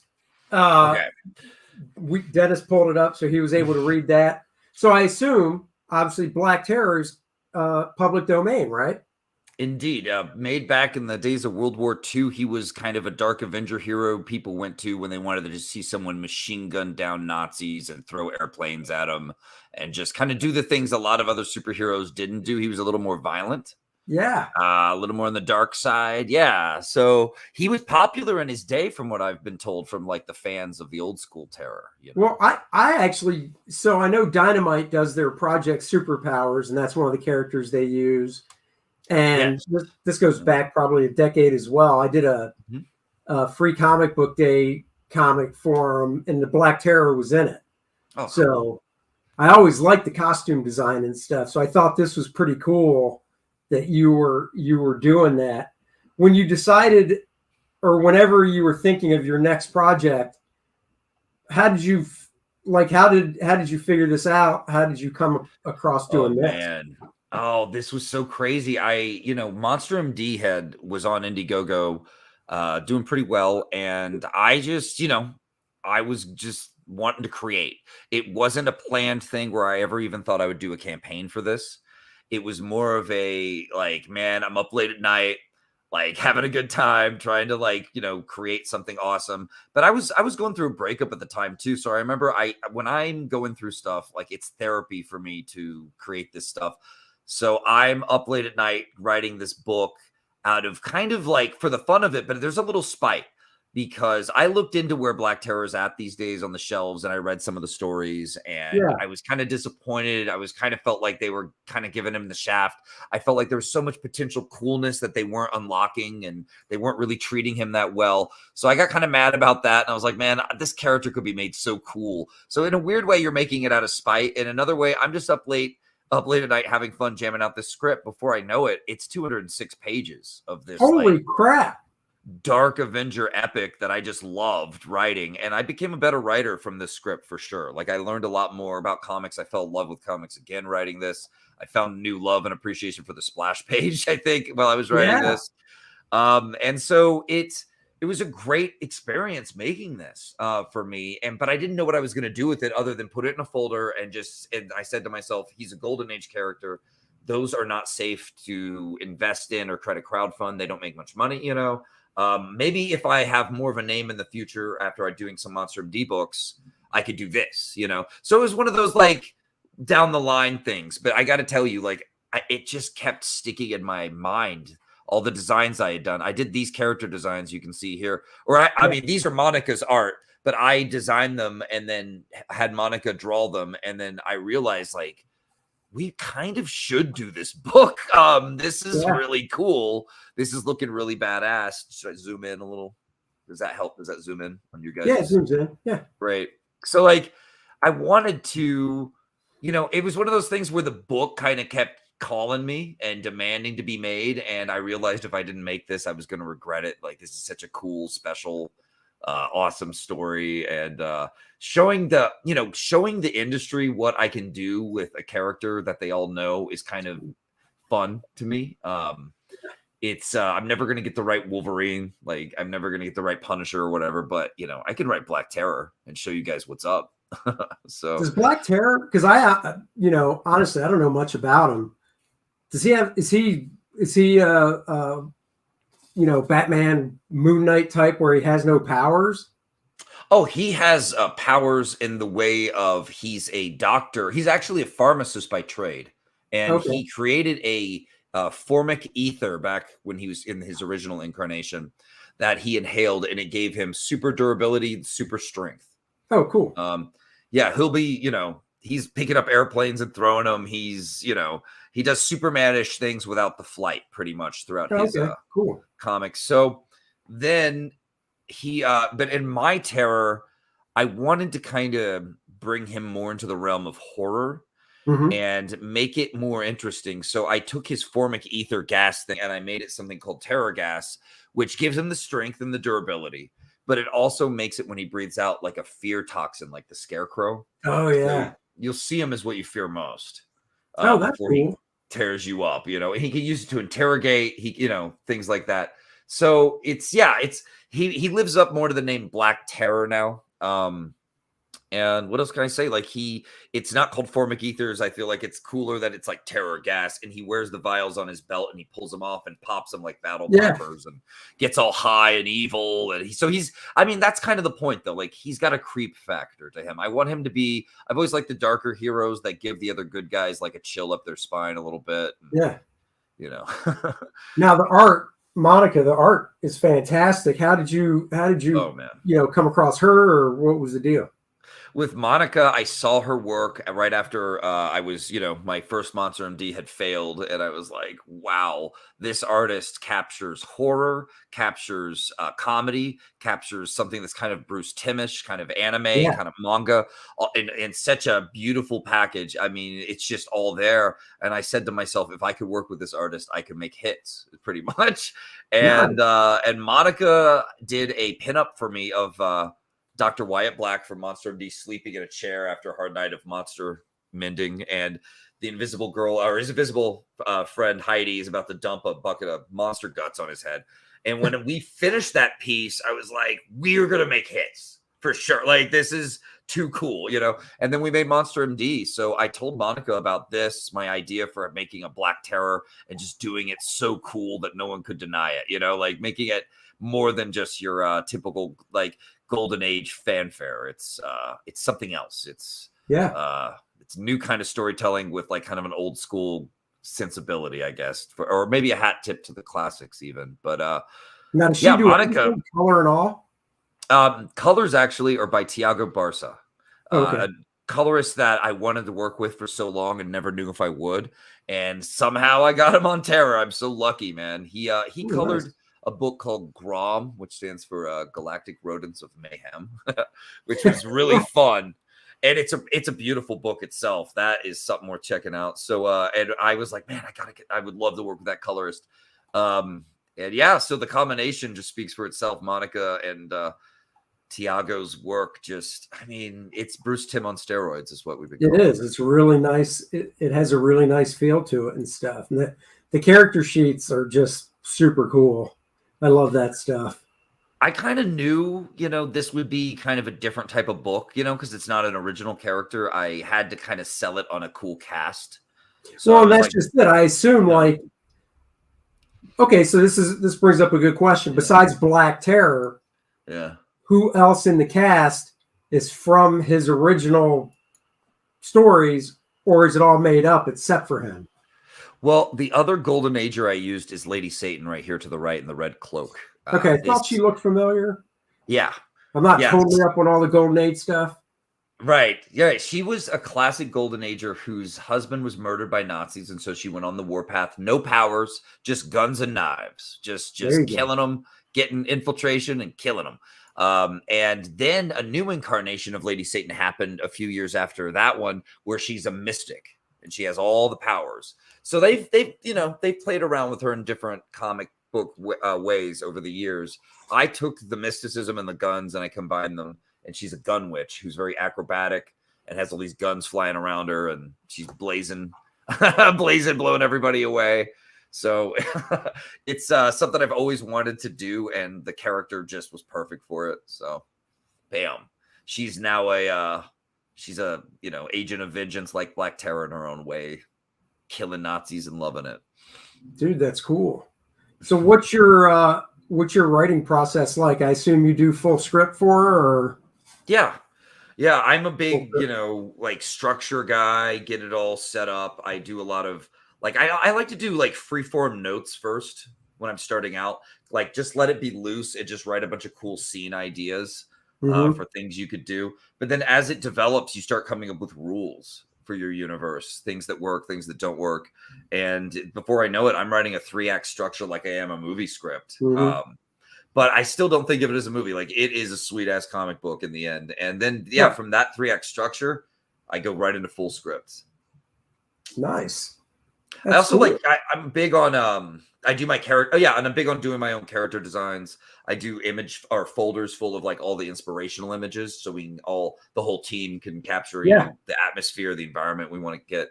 So yeah, there's a lot to my process actually, but I think it's cool because in the end, it's like it's something I probably picked up from film school, right? You end up making like a production package, to hand to someone and just be like, let's make a comic. There you go. Well, thank you, Randy. That's much appreciated. It does look cool. I think Hyper said it looks dope.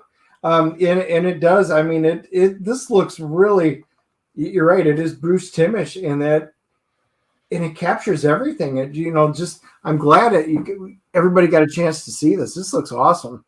Thanks, man. I'm really proud of it. Our team is killing it. This is the first prop item I've ever done. The first replica of one of the gas vials off his belt. How big is that? That is a 6-incher vial. Wow. Yeah. I wanted it to be as close to like 1-to-1 scale as possible. When you hold it in your hand, it's pretty, feels like a pretty solid vial. He pops the tops on that, inhales the gas, gets his power back if he starts to run out. It can heal him too if he takes a lot of damage. And it's completely toxic. Like, it will poison. I mean, that's part of the whole Skull and Crossbones. I took it the way he's been done over the years. He's kind of been piratey super guy. With the boots and kind of a holographic pirate skull for a chest emblem. I took him more into like toxic poison nightmare horror. So if other people inhale this gas, they're going to go down, but certain people can inhale it and maybe get some power. So it's a very mysterious, creepy gas. And I realized, he's kind of Dr. Jekyll and Mr. Hyde too. Right.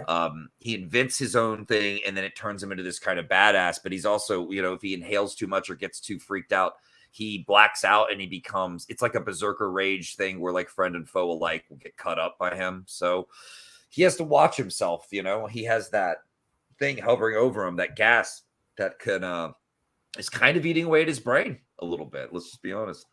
That's cool. Hyper likes the jab. Don't let Andy fool you. He's used to more than 6 inches.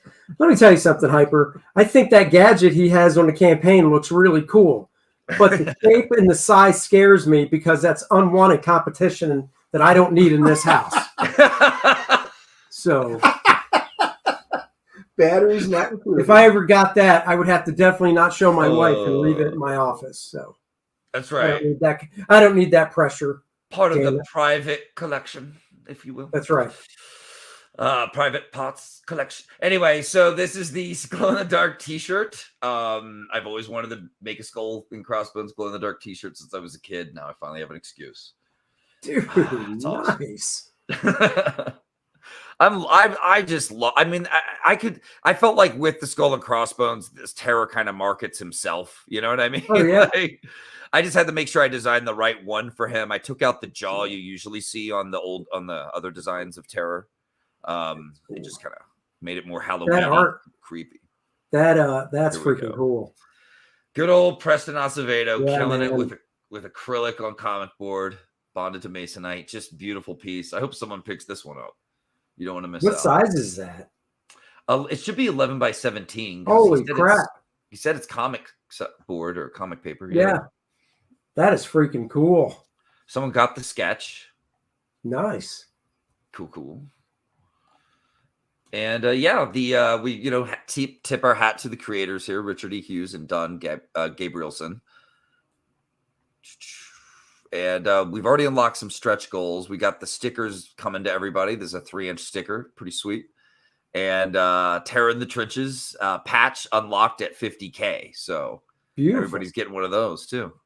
Yeah. One of the things I loved about this, I didn't plan this, but in 1975 or so, people, even the cops, they were handing out these pamphlets to people in New York that said, "Welcome to Fear City," because the crime was so crazy.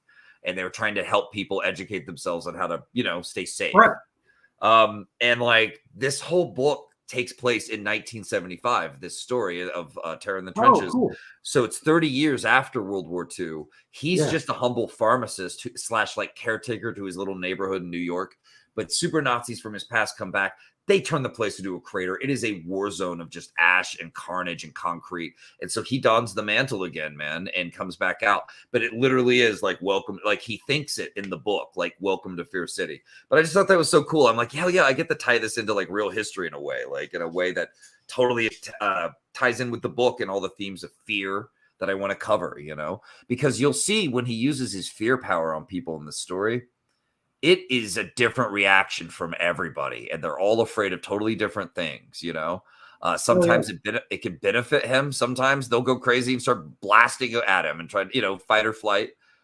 Sometimes it helps them interrogate. Sometimes it makes them lose their minds and they can't say a word. It's a roll of the dice type of power, you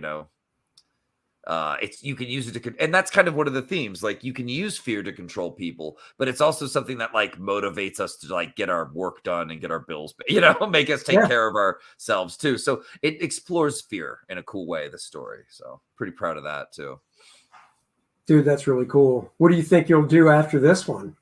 Any idea?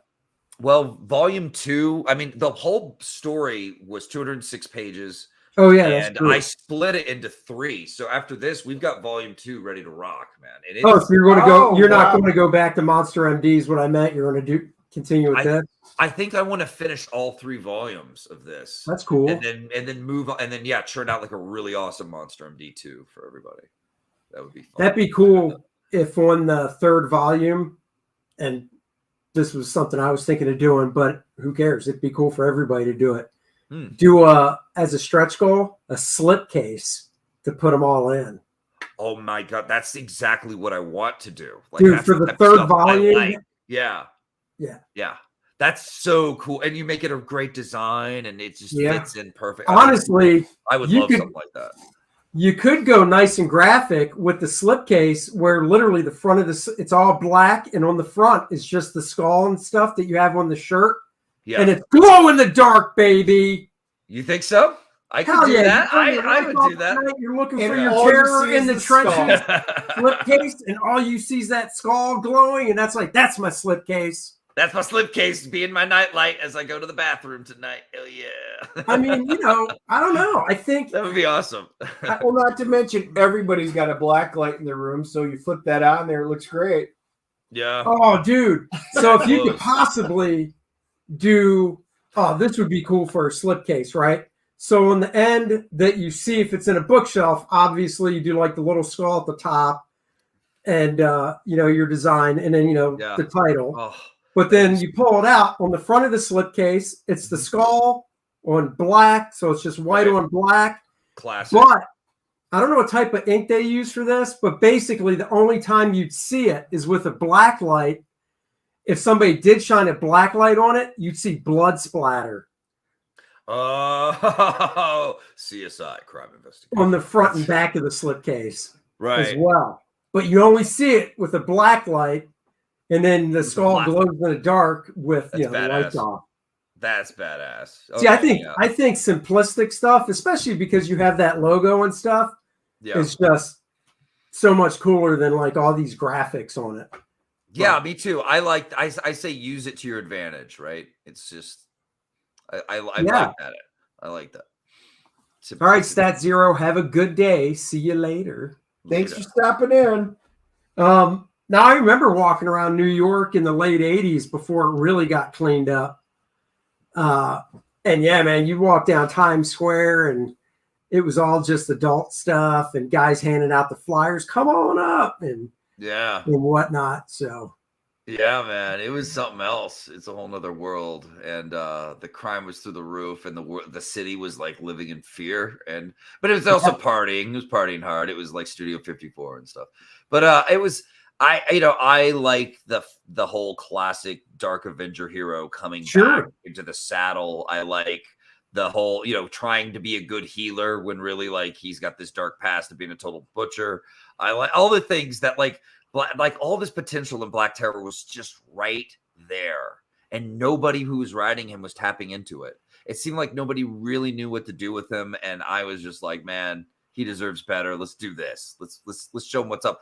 And people who are fans told me they still like what I've done so far, which is really reassuring because they like the World War II aspect still being there, like that he's still born in the trenches of World War II. That's what he should be. He's a trench warrior, He's a nightmare walking at you that bullets bounce off of. And and then when he gets close, you see him as what you fear most right before he takes you out. It's a freaky guy. The idea of using knives with super strength too. I mean, that's freaky to me. Like you're just a blender. Just goes right through you. Yep. So this is a throwdown brawl of a book. It's a cool story. The second book is just a brutal brawl with some awesome twists. And I can't wait to get like right on that. I just feel like because we've got good momentum, it would be good to just try to do all three campaigns and try to make it like a timely, fast, production. Be cool. That's cool. Maybe do a hardback later, collect them, but I love the slipcase idea for sure. I love the whole slipcase thing. I've got a few books that are slipcased, and with First Man, I was thinking for the third one when I do it, maybe doing a slipcase, checking into that, just because I think it'd be kind of cool. But well. I don't know. Did you guys want to go over tiers or anything else? Yes, you want to. Go ahead, man. Sure. Break it down. But dang, we have the Total Terror, which people seem to have really liked. This is everything, man. This is your shirt, your comic book. You get so we've got this thing called the Terror Files. And I love this because it's a black envelope that looks like, you've got some sort of secret document that you could totally trick your wife or girlfriend with, and then you pull out these character designs that are totally badass, and it's like not secret evil CIA files at all, but you get to see the character designs, appreciate them, frame them if you want, but on the other side you get these cool like creepy dossiers on files on the characters that are top secret that talk about their powers, maybe their past. So it's kind of a cool look into the characters of this book. Who I pretty much invented all the rest of the villains myself to kind of be the cast of rogues that Black Terror and Lady Satan have to go against. You also get the double-sided poster and the digital edition. So it's the whole thing. That's cool. Digital edition, $20. For a lot of people said they appreciated this because they couldn't do all the shipping, which totally understand when it comes to the overseas stuff. Oh yeah. The basic book, so far so good, $25. The nice. T-shirt, campaign only T-shirt. That's the way I want to roll with some of these shirts. Sure. You get your comic and poster here. It's a double-sided. You get a Kelsey Shannon Lady Satan poster, which is pretty awesome. And then on the other side is Monica and Tiago killing it with Lady Satan as well. So nice for the Lady Satan fan. Then, of course, it's the side comic and then the print set, aka the Terror Files, the top set. Oh, okay. Terror Files, so. And then the Terror Gas Vial replica here is $45. We've sold 40. We're only making 100, so it's a pretty cool rare. Man, that's awesome that you've sold that many. I know, man. That is freaking cool. I've never done this before, and I'm stoked people are getting into it. One thing I will say about this vial, when you read this first book, you're going to look at the vial differently because you're going to see how much it ties into the plot. Can you, on the one you're selling, can you actually unscrew the top or no? We're not unscrewing the top on it. Okay. I was just curious. It looks really cool. Down. Yeah, it will have it has a little 200 milliliters of so you can get a measurement of how much tear gas it holds and like little details like that. Oh, nice. It says toxic on the top. It has a warning thing too. So yeah, I wanted it to be as accurate as I can make it. I'm excited as hell. They're all hand painted, and we are talking about doing a special hidden glow in the dark paint for the skull and crossbones, and then the two little gray rubber stopper parts on the vial, so that when you turn off your lights, you'll have a little glow going. Yeah. So that'd be cool. Yeah, that would be cool. 2 signed comics, 10 books for the stores or military, or people want to get a nice batch of them for everybody. Oh, cool. And then, of course, the Preston Acevedo painting is still available for $1,000. Nice. Yeah, I'm proud of this campaign. We've done pretty well. We're less than 2 weeks until we're done with our last month. So 11 days. Like you got 11 days left? Mm-hmm. Nice. I did. He's up to 909 backers. 2 more backers. Thank you guys. That's awesome. Yeah, Randy backed it. Appreciate it. Couldn't wait. Had to do it. Oh man, that means a lot. Thank you.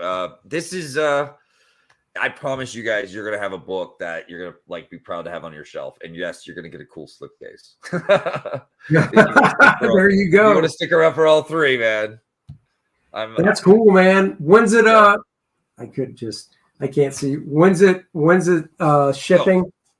I don't have a hard date on that yet. We're almost done with inks, and we're over 50% done with colors. So I've been telling people let's talk in 3 or 4 months and see if it's shipping by then. Hopefully, I think because man, it's 70 pages. We're almost. Oh yeah. I just got a new batch of colors in for my colors before I jumped on with you now. So I'm gonna have to update. I have some updates to do. Yeah, that's cool. Marcus wants to know if you're going in demand. I would like to go in demand, but it's not going to be in demand for a really long time like Monster MD was. It's going to be. I want to get this out and in hands and get to the next book type thing. That's what I'm trying to do. Monster MD was a great experience. It was a learning experience. That book had over 200 pages of content by the time, or the book plus the sketchbook plus all the crossover I added and all that stuff. It was over 200 pages of content, kids. I was like, damn, I can't do that. So this is more in the 70 page realm, 78 pages. And I want to see if we can turn it out faster. I want to see if we can. Let me share something really quick here. Yeah, go ahead. These pages just came on before I came on your show. If anyone wants to see some cool color work. Let's see. AJ says, is it true that you're shipping Monster MD when the campaign ends if we add it at checkout? Yeah. Yeah. So in other words, they won't have to wait until Terror in the Trenches. You're going to. It might have to. People told me, what did they say? They said you need to be careful and ship Monster MD only after the whole campaign is fully done, right? Because then. But yes, I'm going to be shipping Monster MDs out before Terror in the Trenches. You're going to get that separately in its own. Right. That's right. Yeah, that's what he meant. Was if yes. Yeah. Oh, that's cool. True. That's cool because some people would just be like, once I start shipping, you'll get them both. So that's cool. Yeah. I want to get them to people a little faster to thank them for that. Yeah. Awesome. Yeah, for sure. I love this page. It's so creepy. It's so. I gave them images from Pompeii where everybody is encased in the ashes and the molten mummified moltenness, and so it's his whole neighborhood, as you can see. I mean, it's a hell zone, it's a war zone, and he's lifting up this bus to say hello to these the Black Reich are the bad guys in this. Yeah. their standard foot soldier. That's nice. Shebang. Here comes Oh, terror. So yeah, this is these are some new pages that just came in. So yeah, man, progress is going pretty well. We're gonna get it done. This is I'm so stoked for this book, you guys. I can't wait. Yeah, maybe that's part of the reason I'm doing all 3 2 in a row. It's like, I want to get this done, you know? Yeah, man, you're on fire for it. So that's cool, dude. Yeah. Thanks. That's cool, man. Well, hey, we're gonna wrap it up. Stay on though after we sign off. Thanks for joining us, first and foremost. Of course. Glad you got a couple backers out of it. And I appreciate you guys, man. It's been great talking with you and doing this show. Thank you. Nah, man, you're always welcome and stuff. You know, like I said, we're trying to book a guest every week, so I've got a couple more lined up. So I think the word's getting out because people are actually contacting me and stuff. So I'm glad you mentioned it back in the green room because I was like, oh shit, that would be awesome. So thanks for having me, man. Good time. Dude, anytime. And Hyper's got the link. And there's the link right there. The link is also in the description below, so you can back it. This looks like a really awesome book. It's Bruce Timm on steroids for sure. AJ says, thanks. Can't wait. There you go. And of course, guys, link is in the description below for First Man, my book. Go check that out. 64-page graphic novel. All the artwork on my end's done, being colored right now. And all the supplemental stuff is at the printer right now in regards to trading card, mini print, and all that fun stuff. And we will be back, I guess, next week. Yeah, we will be back next week. Maybe before. Oh, yeah, Moon Knight came out. So maybe Friday. Maybe sometime before next Wednesday, we'll pop on to talk about Moon Knight. We'll see. You guys excited for Moon Knight or? I like Moon Knight as a character. I was saying before you came on 2 things. So I have the collections of the original Moon Knight, and I also have the original Moon Knight #1. We were just at a show over the weekend, so I picked up Mark Spector Moon Knight 1 by my buddy Chuck Dixon, and the Fist of Khonshu #1. Awesome. But design-wise, since I'm always more looking at the art and stuff, I always love Moon Knight's design. I just thought it was great. Awesome. Story-wise, I do enjoy it. I'm very curious to see what they do. So, yeah, I'm going to be curious to the take that they're going to put on it. I always want to be optimistic, and I think what they've shown, I think it looks interesting. I think it's all going to be it's the writing. I mean, the writing is just like anything, like Picard right now. It's either going to make or break it. And I mean, because the visuals are potentially there, but is the writing going to be more crap, or are they actually going to let them have free reign and do what needs to be done? That's the rule, man. You can't make a good movie out of a bad script, but you can't make a bad movie out of a good script. Right. Yeah. So you need this. I really hope people can return to the core of just good, solid storytelling. You know, there's nothing wrong with simple, solid, non-political storytelling. It transcends all cultures and all politics. It hits us all here, and that's what makes it good. So it does. You know, I just did a full review on Count Crowley, which was it's the new Hunter spoof off the 90s. And, you know, the art was really good and stuff like that. And actually the story wasn't bad, but the writer had to stick politics in there in multiple occasions, and they just couldn't let it go. And I'm like, it instantly subtracts, definitely. So my grade wound up falling dramatically because of it, because I'm actually kind of tired of the shit in the books.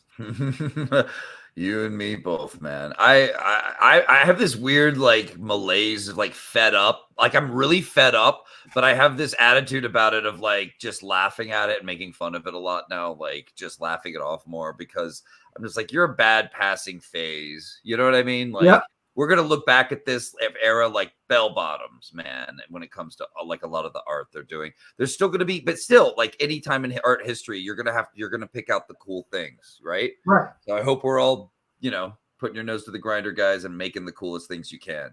It's time. That's what we're trying to do. Let's do it. All right, guys, we will be back. Well, just, hey, like and subscribe to the channel. Hit the notification bell. Then you will, of course, know when we're back. And share this with your friends. Let them join in on our fun every week as well. That's right. So until next time, we'll talk to you guys later. Bye, everybody.